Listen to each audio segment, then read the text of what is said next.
So now that we have this really cool looking exhibition stand and our images, I added a couple more during the break. What I'd like to do is maybe showcase these. And so this is a good example of somewhere where you'd want to use what we call a path. And so now we know what waypoints are, right? They're the points that define camera position as well as any other limitations. But what you didn't know is that you can string waypoints together to create a path, an animated path.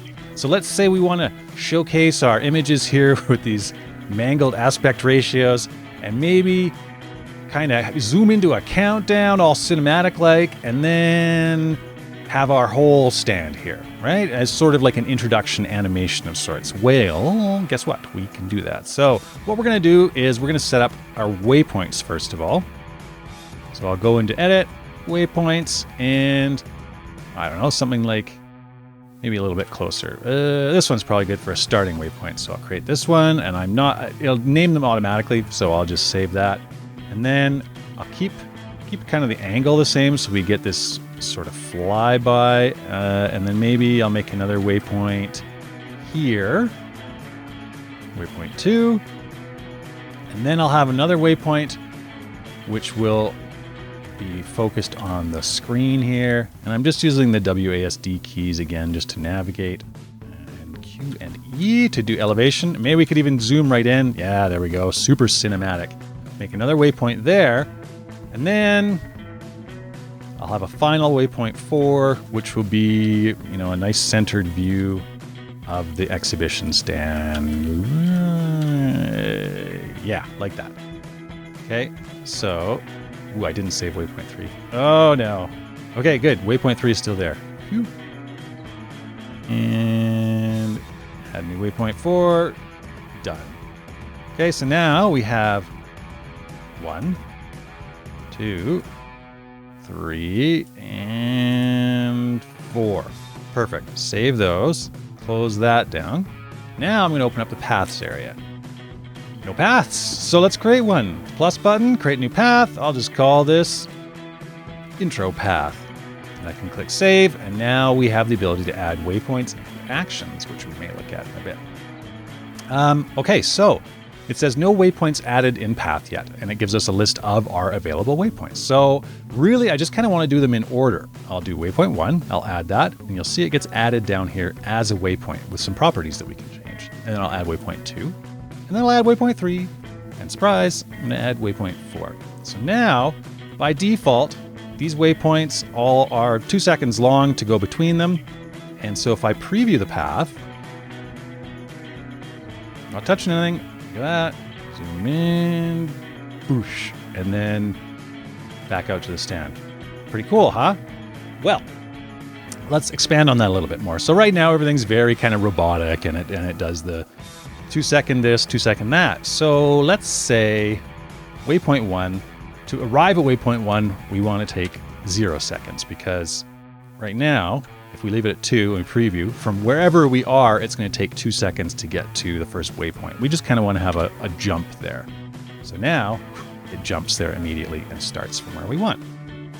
What I also like to do is maybe like a fade from black as well. So when we get to waypoint 1, I'm going to have it fade to black immediately. I'll just put 0 in there as well.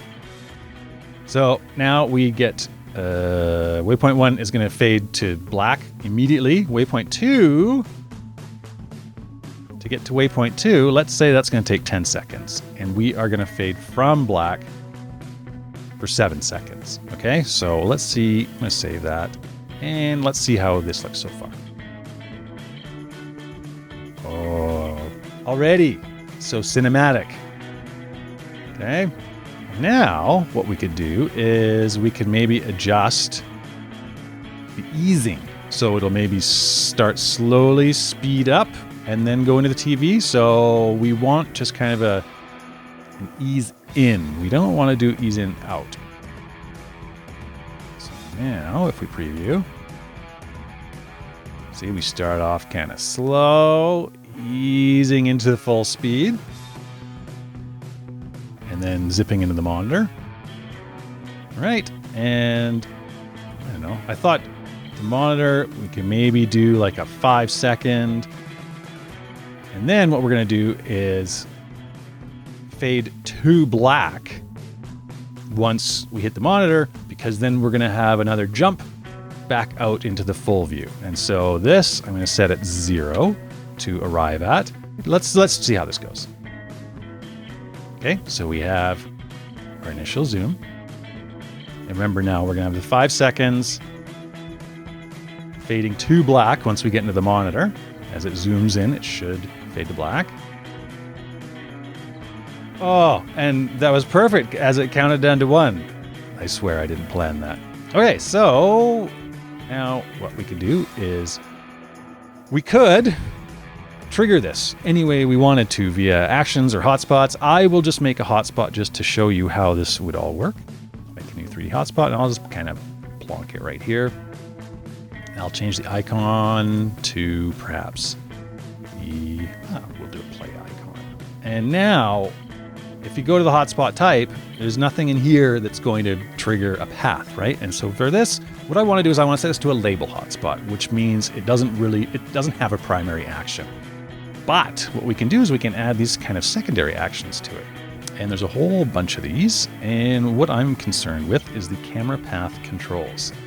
So now I can go and I can say, okay, well, when someone clicks this hotspot, I want to trigger a camera path. Which one? Well, the intro path that we just made. And I want them to be able to play it. Great. Save that action. Save the hotspot.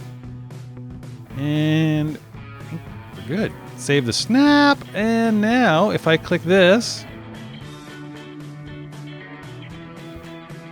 the beautiful cinematic intro going past the paintings into the video with a fade. Oh, is it going to be the one again? Come on, one. Oh, it was so close. So that's the introduction to camera paths in SeekBeak.